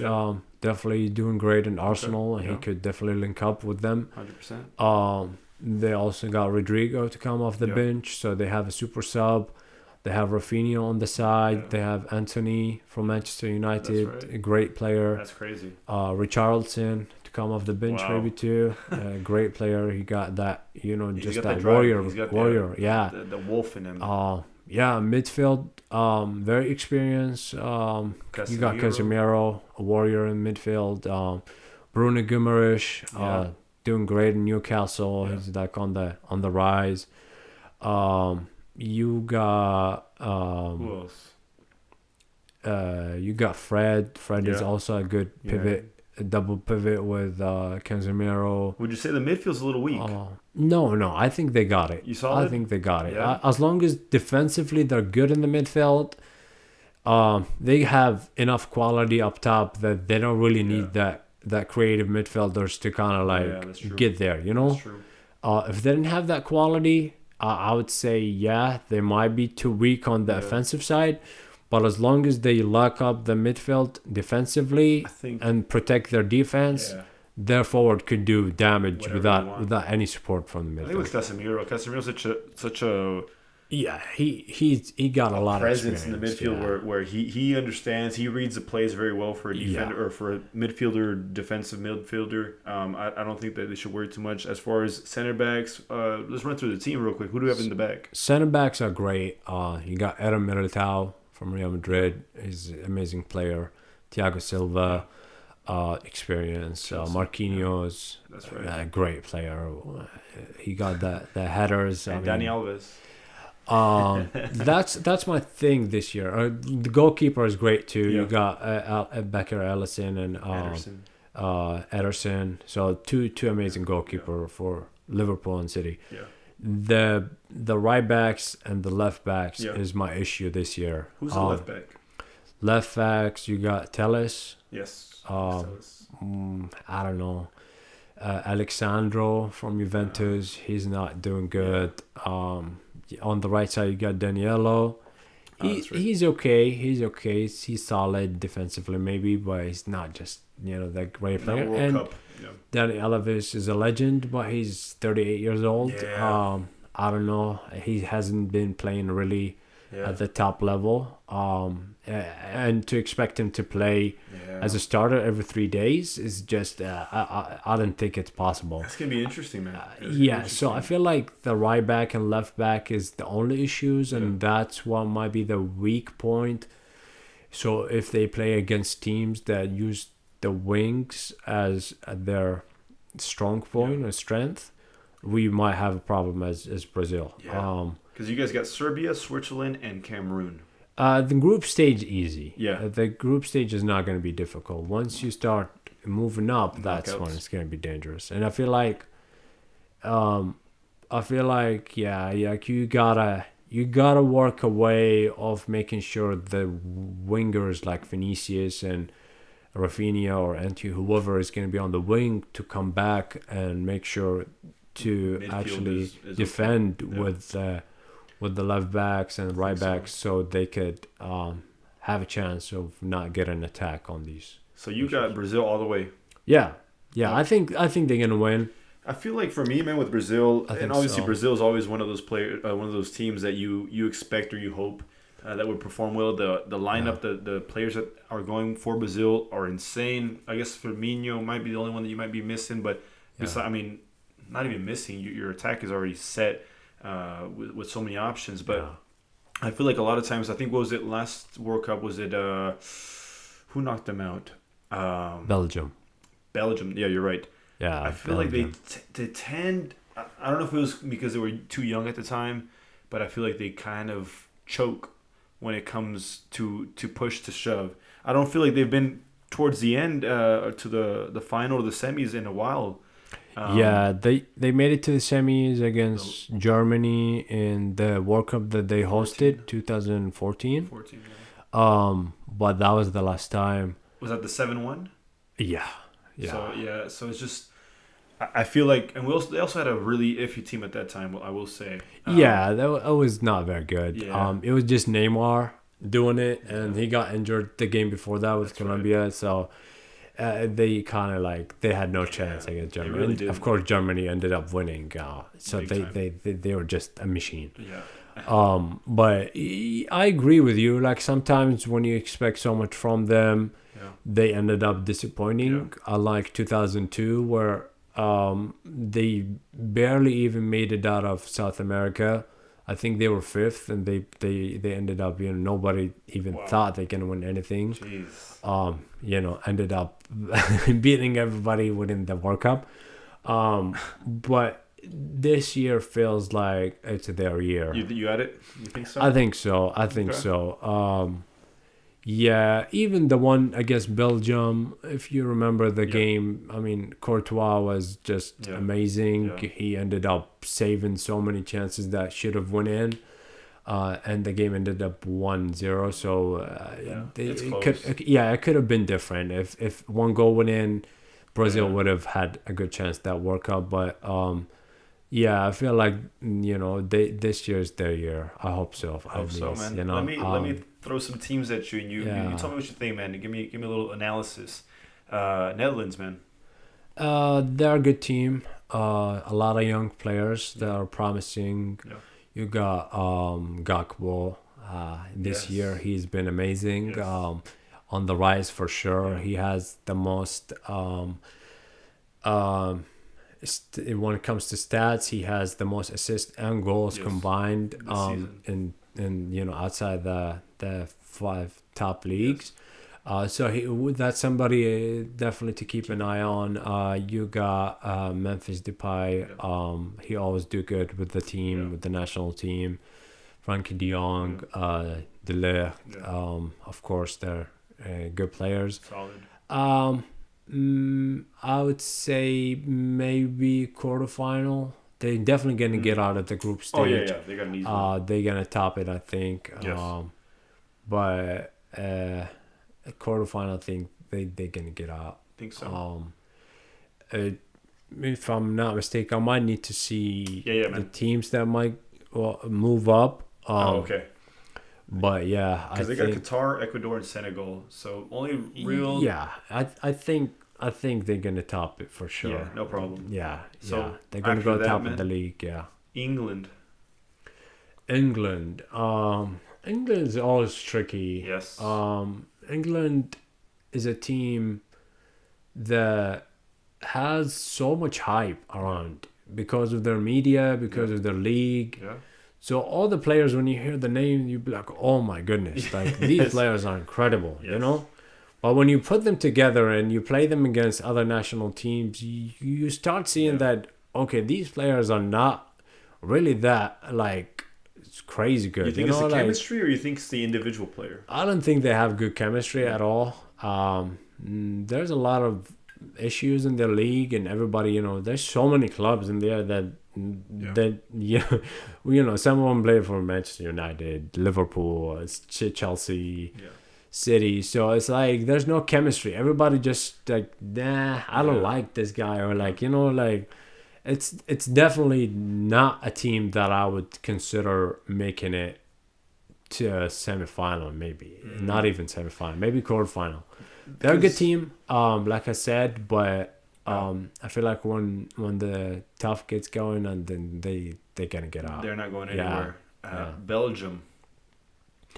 They used to be better. A lot of their players has aged. Yeah. Last World Cup 2018 was their chance to really make it. Yeah. Ended up playing France. Just couldn't. That was couldn't a crazy beat them. France, man. That was a crazy France. They just couldn't beat that team. It was just too good. So I feel like this year, not the same Belgium. I don't think they're gonna make it that far. Eden Hazard. Is out Lukaku. out of competition. He hasn't been playing regularly. Lukaku has been injured. Carrasco. Kevin De Bruyne been good, but one player can't do anything by themselves. They have a couple of good talents. One from Brighton. I forgot his name, but he's been doing really good. Okay. Another player. Their defense is very old too. Yes. I mean, their players. One of them is playing Benfica, and the other one is like I don't even know where he's playing. Aldridge. I don't even know where he's playing anymore. They have an amazing goalkeeper, of course. Thibaut Courtois, best goalkeeper in the world right now. So 100%. They might be solid in that area, but it's not the same team. So I don't think they're gonna make it that far. No, not that far. Yeah. Argentina, man. Argentina. Man, it's a team that I feel like everybody wants them to win this year. Yeah. for Messi. Yeah. You can definitely sense that people want Messi to win the World Cup this year It's because the last one. I mean, just the team, how the team is built just around him, and you could just see that they love him. Like they literally love the guy. They would die for him. So I feel like everybody wants them to win. Definitely more pressure this year than 100%. other years because 100%. they are expected to win this year, especially after winning the Copa. Yes. Obviously, that gives them, I would say, hope that they could beat teams like Brazil and other, Uruguay and teams like that. Good teams. So, semifinal for me, Argentina. Semifinal. I want to say, man, that this might be the best Argentinian team going to a World Cup since Messi's been in the team. Yeah, I mean, Messi. You got Messi, Di Maria, Lautaro Martinez. Dybala is injured, but he never really played. No, for Argentina. So you got a definitely good forwards. DePaul, we have DePaul. DePaul has been weird with Atletico Madrid, but the whole team is weird. Atletico Madrid is just all over the place, man. You can't really judge the players when they play in that specific team. Well, he's good players. You got we finally got a good goalkeeper with Martinez. Martinez, good goalkeeper. I feel like he's dependable. Defense really good. That Spurs player, I forget his name. I don't remember his name as well. He's a good player. You got Martinez from Manchester United. Yes. Little tall, little guy right here. He's a little guy, but he's he's insane. Yeah, man. He's insane. 100%. He's a warrior. So I'm hoping they got a chance. I think semifinal for them. Yeah, you think I think semifinal. I think they're gonna play Brazil in the semifinal. So I think Brazil is gonna beat them. Game. Is that how the table works? I was looking at that group and what Okay. I think who's gonna make first and second and how they're gonna play against each other. So I think Brazil and Argentina is gonna play semifinal. That's gonna be crazy. But that would be amazing semifinal. I think that's where they're gonna end. And of course they're gonna play for third and fourth. So they might not win third. I think Portugal's gonna win third. Okay, I haven't seen how the brackets. Work, check it out, man. Check it out. I the way I looked at it and made my way up and stuff. For me, it's gonna be semifinal Argentina and Brazil, Portugal and France. Oof. And of course France and Brazil is gonna play this in the final, and Brazil is gonna win. So it's gonna be 1998 World Cup rematch. Really? I feel like France and Brazil. I think you meant all four teams like that. Okay. No, France and Brazil is gonna play the final, and we'll see. That's just my prediction. Yeah. Jeez, man. And last one, man. Spain. Since we both have our clubs there, man. What do you think? Spain has been weird with Enrique, man. They're a good team. Enrique is a good coach. It's just that I feel like he treats this team as a project that he's trying to show the world that I could do this with any players that I pick. It's the philosophy, it's the way we play, it's not the players. That's what I feel like Enrique is thinking. And if you look at the players he's been calling up, all young players. Players that they would follow his instructions to the last inch of it. So I feel like that's why he didn't call Sergio Ramos. He didn't call big names. Players that might have big way in the locker room, and they might say, okay, now we don't like that. We're not gonna play like that. So he wanted players that are gonna listen. Yeah. And he definitely picked young players, players on the come up. I think it was 7 Barcelona players and 1 Real Madrid player. Two. Carvajal and Asensio. That's right. Right. A little biased, I'd say. He's definitely biased. He's a Barcelona player. Yeah. He played for Real Madrid. Then he moved to Barcelona, and he just hates Real Madrid after that. And then he was, of course, coach for Barcelona. Yeah. So he's definitely biased. But when you see Spain plays, you like that team. automatically. They just have a way of playing that you just enjoy. And then you see players that are like, they just become superstars in that team, you know, like Pedri, like Gavi. Even though at Barcelona we see them, they're great players, don't get me wrong. You see a lot of potential. But with the Spanish team, you just see a different player. You just see a player that like has that confidence, like, okay, I'm gonna prove 100%. Myself here. So Spain, I would say quarterfinal.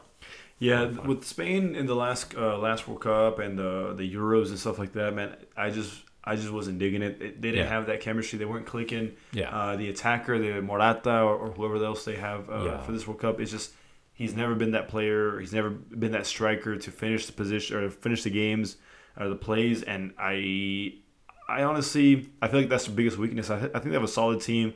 Not getting De Gea going is also really interesting. But I mean, ever since the 2010 World Cup in South Africa that they won, I was like, dude, Spain, this is a new what's it called? Like this is a team. This is with Iniesta and Xavi's and David Villa, Fernando Torres and stuff like that. I was like, dude, this, they're going up from here because they also, I think that's one of the first World Cups that they won. Yeah, I think the first one. So they've always kind of been just kind of wobbly, but ever since that World Cup, I just felt like, okay, they found their identity, and it's only up from here. And it soon ended because I believe there's this stat I saw that the World Cup winning team doesn't make it out of the group stage the next World Cup. I think that was true for Spain, Germany, and then it's France. It's like a curse. We'll see this year. France in 2002 got out of the group stage from Senegal. It's just a curse, man. So I don't think maybe France is gonna get out. Maybe I just don't see it though. I mean, you got Benzema, Mbappe. I don't feel like these players will be able to be contained by teams like Australia and like Denmark and Tunisia. Yeah, Denmark is a good team. They definitely gonna put on a good fight. I've seen them in the Euro. Yep, they have great players. Yeah. They got the heart. But besides them, you just see the quality on the French team, and you just like, I don't know. I mean, it was a close one with Belgium. You said it was a 1-0 with them. No, that was with Brazil. Brazil and Belgium, I think France. I mean, France plays Argentina last World Cup, and it was 3-2. I'm sorry, 4-3. Quarter, I believe. No, semi. In the semifinal, in the semi. So it was a close one, but it was a late goal from Agüero for Argentina, so it was barely even. It wasn't semi. I think it was the quarterfinal. Was it quarter? And then they played Belgium in the semi, and then Croatia. And then Croatia, right. I don't know, man. We'll have to see. This is going to be an interesting World Cup. It's the last one for big players, like we said. Surely Ronaldo, too. I don't know if he said anything yet. He hasn't really said anything, but everybody thinks it's going to be the last one. I mean, 4 years from now, it's a long time. It's just a long time. And the way he's been, not stable and all these problems, and the team's not really wanting him. I don't see it. Maybe the next Euro he will play. Okay, that's true. Maybe in 2 years he might have a chance. Maybe not even a starter, but he might be on the team just for the moral support and kind of like to come in the bench and maybe have some experience. But that might be it. But this World Cup, I feel like it's the last one for Messi and Cristiano Ronaldo. The last real shot. The last dance. The last dance for sure. I'm sure it'll come out in a couple of years on Netflix. We'll Hopefully, we'll see something like that. Honestly. Yeah. But man, let's tune in on Sunday and see what's going on with Ecuador and Qatar. At 10 a.m., which is really weird in Qatar. Yeah. What do you think about Qatar, real quick, man? What do you think about this World Cup being over there? You excited? I'm excited. It's a World Cup, so we like to see it in different countries, and instead of same countries that always host it. France, Spain, Brazil, England. The same countries always host. So when a country like South Africa, like Qatar, like Japan, these countries, when they host it, it gives hope for other people that, hey, we are also nations. We also have abilities for other people to come and see our country, see how we host, see our people, learn our culture. So I'm definitely excited for that. I know Yes. there's a lot of controversy with the way they had forced labors and human rights and things like that. But I feel like let's just focus on the sport. Let's just 100%. focus on soccer 100%. this time and forget all about that. Yeah. I know everything has its place to talk Of about. course. We should have been talking about that before that, and Yeah. not It's too literally late now. like Yeah. a few days before the World Cup, and take all the attention from the beautiful sports No. into stuff that is just depressing to talk Yeah. about. It is. So maybe we'll have that conversation after the World Cup 100%, again. yeah. But let's just focus on the beautiful sports and enjoy this World Cup. Like you said, a lot of players might be in their last World Cup, and Special. special times. And it's a good time to unite the world, and people from all over the world just coming together, watching their national teams, rooting for their favorite players. And it's just it's amazing time. We get it once every 4 years, and just enjoy it. Yeah, man. For sure. Well, brother, I appreciate you coming over, man, and giving us fun. your knowledge, man, and talking Thank about you. this. It's been a special episode. I gotta admit, man. Honestly, Yeah, I had a lot of fun. Honestly, it was a pleasure being here, and of course, an honor, of course, to be on the podcast. Appreciate And that, man. hopefully we could do this again. Do this again, and 100%, talk more about the sport that we love the most. Yeah, for there's sure. gonna be, after this World Cup, we're gonna have a lot of things going on with players individually, with countries. Yeah. A lot of movements. The transfer market opens up in January, I believe. Yeah. So we'll see a lot of puzzle pieces be moved around, and we'll see how it all fits. But as of now, man, good luck to Brazil. I'm gonna root for Mexico as much as I can, but we know it doesn't go very far. But hopefully they make it at the group stage. We'll see. Similar to Spain, like you said, a lot of young players, man. A lot of the experienced players, Chicharito, Vela, have been left out, but we have to trust the process of growing up and stuff like that. So we'll see as far as we can make it this time. But nevertheless, man, I appreciate you coming over, man. Thank you. Until next time, brother. Have fun, man. Take it easy, man. Awesome.